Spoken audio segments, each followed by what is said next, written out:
नमस्कार दोस्तों, news height digital के खास शो पंकज टॉक्स में आपका स्वागत है। और मेरे साथ देहरादून के प्रथम नागरिक हमारे मेयर सुनील उनियाल गामा जी हैं। गामा जी, प्रदेश के तमाम निगमों की अगर बात करें तो उसमें एक उत्कृष्ट निगम के रूप में माना जाता है देहरादून, और उसके मेयर आप हैं। तो क्या कुछ आप लोगों की इस दौरान में उपलब्धियां हैं? सबसे पहले तो मैं स्वच्छता सर्वेक्षण के बारे में बात करना चाहूँगा। किस तरीके की आप लोगों की तैयारी है, और क्या आपको लगता है इस बार की क्या उम्मीद आपको नज़र आ रही है? सबसे पहले तो मैं सभी देहरादून वासियों का उनका धन्यवाद करना चाहूँगा कि जब से आपने मुझे ये जिम्मेदारी सौंपी है, स्वच्छता सर्वेक्षण को हमने स्टार्टिंग से शहर को साफ़ करने का फोकस किया और 384 हमारी उसकी रैंकिंग थी। आज हम 82वें स्थान पर हैं। तो ये सब तभी संभव हो पाया है जब शहर के लोग जागरूक हुए हैं, शहर के सब लोगों की इसमें सहभागिता हुई है और आज जो हम 82वें स्थान पर हैं। हमारा प्रयास है कि सीमित संसाधन के बावजूद भी जो है हम अपने नगर निगम देहरादून को, इसको हमारा प्रयास है कि हम इसको 50 से नीचे हम इसको लेके आएँ और उस लाइन पे हम काम कर रहे हैं। हमारी टीम काम कर रही है, हमारे पार्षद काम कर रहे हैं, देहरादून की जनता जागरूक है। अभी हमने सारे जितने देहरादून के हमारे शिक्षण संस्थान हैं उनको भी हमने यहाँ बुलाया था और एक प्लास्टिक जो देहरादून में प्लास्टिक का भी हमने एक महाअभियान चलाया था, जिससे हमने एक 50 किलोमीटर की मानव श्रृंखला बनाकर देहरादून से प्लास्टिक को मुक्त करने का सभी देहरादून वासियों ने संकल्प लिया था। उसी के दौरान जो है कोरोना आ गया, इसलिए ये कार्यक्रम बीच में जो है रुक गया। लेकिन जब वो कार्यक्रम चल रहा था तो उस समय जो है 70 से 80% तक प्लास्टिक देहरादून में कम आई थी, क्योंकि हमने लोगों को जागरूक किया। हमने जो प्लास्टिक का प्रयोग करते थे उस पे कपड़े के थैले हमने जगह जगह वितरण करवाए, वार्डों से हमने घर घर उनको पहुंचवाया। तो इससे जो है एक प्लास्टिक के खिलाफ एक माहौल बना और माहौल के साथ साथ जो 1,28,000 लोगों ने जो उसमें उपस्थिति दर्ज कराकर, तो निश्चित रूप से ये देहरादून वासियों का बड़ा संकल्प था और बड़े संकल्प के साथ उन्होंने एक महाअभियान को सफल अभियान भी बनाया। तो मुझे लगता है कि देहरादून के लोग जागरूक हैं, देहरादून के लोग भी जो है इस देहरादून को स्वच्छ दून सुंदर दूर बनाना चाहते हैं और उस कड़ी में देहरादून वासी भी लगातार काम कर रहे हैं। नगर निगम की पूरी टीम काम कर रही है, हमारे पार्षद लगे हुए हैं, हमारे अधिकारीगण लगे हुए हैं। हमारा फोकस है कि इस बारी स्वच्छता सर्वेक्षण में देहरादून का अच्छा परिणाम आए। क्या रैंकिंग मान रहे हैं आप? देखिए, मेरा प्रयास है कि हम इसको 1 से 50 स्थान पर हम इसको लाना चाहते हैं, क्योंकि 384 से हम धीरे धीरे इसको हम लेके आए हैं। तो पहले हम 384 से 124वें स्थान पर आए, 124 के बाद हम इसको 82वें स्थान पर आए। अब इस बार हमारा प्रयास है कि हम इसे 50वें से नीचे लेके आए, ये हमारा प्रयास है। एक आपने कहा कि देहरादून को लेकर कोशिशें हुई हैं, लेकिन एक बहुत महत्वपूर्ण जो परेशानी आप लोगों के सामने आ रही है वो है स्मार्ट सिटी का काम। क्योंकि जगह जगह देखा जाता है कि आप लोगों ने अगर कोशिशें भी शुरू की तो वहाँ पर स्मार्ट सिटी का अलग से काम चल रहा है, कहीं गड्ढे खुदे हैं, कहीं कुछ वो हो रहा है। आपको लगता है कि एक तरीके से वहाँ पर एक आप लैग कर रहे हैं, उसको तेज़ी करने की कुछ ज़रूरत है? स्मार्ट सिटी के कामों से हमें ज़रूर दिक्कत आई है, शहरवासियों को भी दिक्कत है, शहरवासी उस दिक्कत का सामना भी कर रहे हैं, इसको हम भी स्वीकार करते हैं। लेकिन हमारा प्रयास है कि देहरादून जो है स्मार्ट सिटी जो है अच्छे शहरों में जैसे नाम आता है, ऐसे हमारे देहरादून का शहर का भी अच्छा नाम आए।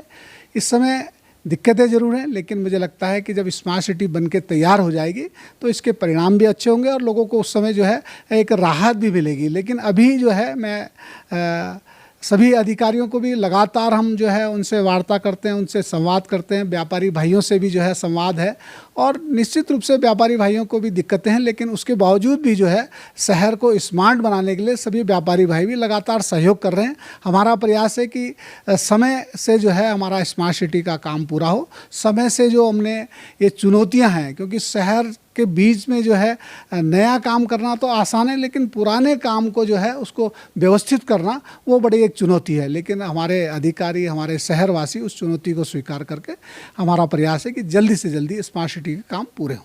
आपको जब मेयर की जिम्मेदारी मिली तो कई चीज़ें पाइपलाइन में थी, कई चीज़ों को आपने अपने उससे शुरू किया है। तो ऐसे कौन कौन से काम हैं जिनको आपको लगता है कि जो आपने अपने इस कार्यकाल में किया है? देखिए, सबसे बड़ा काम तो हमारे लिए चुनौती थी कि हमारा 60 वार्ड से 100 वार्ड बने। पहले इसकी जो है 65 किलोमीटर की उसकी थी। अब 196 किलोमीटर की इसकी जो है वर्कफल, इसका जो है क्षेत्रफल है। तो हमारा प्रयास था, लेकिन बजट भी हमारे पास सीमित है, पैसा भी हमारे पास सीमित है, लेकिन हमने प्रयास किया कि जो हमारा 17 करोड़ रुपए हाउस टैक्स के माध्यम से आता था उसको हमने 46 करोड़ रुपये पहुँचाया। और 46 करोड़ रुपये पहुँचाने के बाद हमारे लिए बड़ी चुनौती थी कि नया क्षेत्र इसमें जुड़ा था, वहाँ काम की अति आवश्यकता थी, वहाँ शहर जैसा वातावरण तो हो गया था लेकिन शहर जैसी सुविधाएं उन्हें नहीं मिल रही थी, इसलिए नगर निगम बनाया गया। हमारा प्रयास था कि जब नगर निगम हमारा बना है तो हमने सबसे पहले कहा कि आपको हर खंबे में हम लाइट की व्यवस्था देंगे। तो 65,000 लाइटों की व्यवस्था हमने, जो हमारा नया क्षेत्र जो जुड़ा है उसमें हमने 65,000 लाइटों की व्यवस्था करी है, क्योंकि लाइट का काम जो है, लाइट और सफाई 100% नगर निगम करता है। इसलिए हमारा प्रयास था कि हम सफाई को भी फोकस करें और जो रात को जो स्ट्रीट लाइट का काम है उसको भी जो है हम पूरा करें। तो 96,000 लाइट हमने जो है पूरे शहर में 96,000 लाइटें इस समय लग चुकी हैं और 65,000 लाइटें जो हमने, जो हमारा नया क्षेत्र जो हमारे 72 गांव इसमें जुड़े थे उसमें हमने प्रयास किया है और उस प्रयास में हम मुझे लगता है कि 98% तक हम उसमें सफल हैं। कहीं कहीं अभी लाइटें छूट गई हैं। लाइटें इसलिए छूट गई हैं कि कहीं किसी खंबे में जो है जो चुराया था, तो वहाँ हमारे पार्षद, वहाँ के जन प्रतिनिधियों ने जो है उसमें 2-2 लाइटें लगा दी। सर्वे तो हमने कराया था लेकिन उसके कारण लाइट की कमी हुई है। लेकिन हमारा प्रयास है कि जो लाइटें अभी खंबे छूट गए हैं उनको भी हम पूरा करेंगे। ऐसी हमने जो सफाई की व्यवस्था करी थी, हमने जो 60 वार्डों में हमारी सफाई होती थी, जो नया वार्ड थे, अब हमने 100% जो हमारे 100 वार्ड हैं, 100 के 100 वार्डों में हमारा डोर टू डोर कूड़ा कलेक्शन का काम हमारा प्रारंभ है। कई ऐसे नए आयाम आप लोगों ने शुरू किए हैं, जैसे आप झील और ये तमाम चीज़ें भी कोशिश कर रहे हैं, कुछ ऐसे वाटर पार्क बनाने जैसी भी बात आ रही है, तो किस तरीके की आप लोगों की कोशिश? देखिए, मेरा प्रयास था कि जैसे हमारा गांधी पार्क है, इस गांधी पार्क की जब मैं मेयर बना था, जब मुझे शहर की एक जिम्मेदारी मिली थी, तो मेरा प्रयास था कि गांधी पार्क हमारा शहर का एक बड़ा पार्क है, अच्छा पार्क होना चाहिए। तो हमने उसको व्यवस्थित करने का काम किया। लेकिन मुझे लगता है कि आज मुझे भी संतोष है, और क्योंकि मैं भी जो वहाँ लोग मॉर्निंग वॉक करने जाते हैं तो मैं उनके साथ भी 15-20 दिन में, 1 महीने में ज़रूर मॉर्निंग वॉक करने जाता हूँ और उनसे पूछता हूँ कि क्या कमी है, पहले अच्छा था या अब अच्छा है। तो उसमें मुझे संतोष है कि पहले से अच्छा हमारा गांधी पार्क हो गया है और हमारा प्रयास है कि और जगह भी जो हमारे पार्क हैं उनको भी ठीक किया जाए। अभी हमने जो कैंट विधानसभा में एक मिनी झील जो है, एक पर्यटक स्थल के रूप में उसको विकसित करने का हमने, माननीय मुख्यमंत्री जी ने, पुष्कर धामी जी ने उसका शुभारंभ किया था।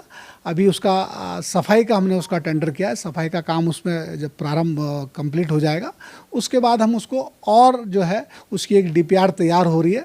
हम चाहेंगे कि भारत सरकार जो है उसमें कुछ हमारी मदद करे, और नहीं होगा तो हम उसको जरूर, हमारा संकल्प है कि हम उसको जो है अच्छा पर्यटक स्थल उसको बनाएंगे। एक सवाल ये है, क्योंकि अब जल्द ही चुनाव होने वाला है, जल्द यानी एक 1-1.5 साल के बीच में, तो क्या उस 1-1.5 साल का आपने क्या अपना एक खाका बना रखा है कि कौन कौन से काम आपको प्रायोरिटी पे करने हैं? देखिए, जब से हमारा ये बोर्ड बना है, हमारे 100 पार्षद हैं और हम एक समान व्यवस्था के अनुसार 100 के 100 वार्डों में काम करते हैं। तो हमने, मुझे लगता है कि अभी कोई ऐसा वार्ड नहीं होगा जहां हमने 2 करोड़ से कम के काम कराए हैं। अच्छे काम करा रहे हैं, जहां ज़्यादा ज़रूरत है वहां ज़्यादा काम करा रहे हैं। और एक चीज़ इसमें और है कि जो ग्रामीण क्षेत्र है, ग्रामीण क्षेत्र में 10 साल तक सरकार ने उनको छूट दी है, लेकिन विकास कार्य जो है शहर से ज़्यादा हम वहाँ करा रहे हैं। अभी हमने 6,000 पोल जो है पूरे शहर में, 6,000 स्ट्रीट लाइट के लिए जो है 6,000 पोल भी हमने लगाए हैं। तो हमारा प्रयास है कि प्रत्येक जो मोहल्ला है, प्रत्येक गली है, वहाँ कम से कम रोड लाइट तो वहाँ पहुँच जाए, और उस प्रयास में हम जो है 100% उसमें सफल हो रहे हैं। एक आपकी बहुत महत्वपूर्ण कोशिश रही कि भाई निगम की खुद की भी आय बढ़े। इसको लेकर आपने कई कोशिशें भी शुरू की, जैसे कई जगह पर टैक्स आप लोगों ने लगाए। किस तरीके से देखते हैं, और उससे अगर रेवेन्यू आएगा तभी जनता के ऊपर लग पाएगा, तो आप लोगों के क्या नई नई कोशिश? देखिए, मैंने कहा कि जब मैं आया था यहाँ तो उस समय 17 करोड़ रुपए हमारा हाउस टैक्स आता था, और 17 करोड़ से हम उसे 46 पे ले गए।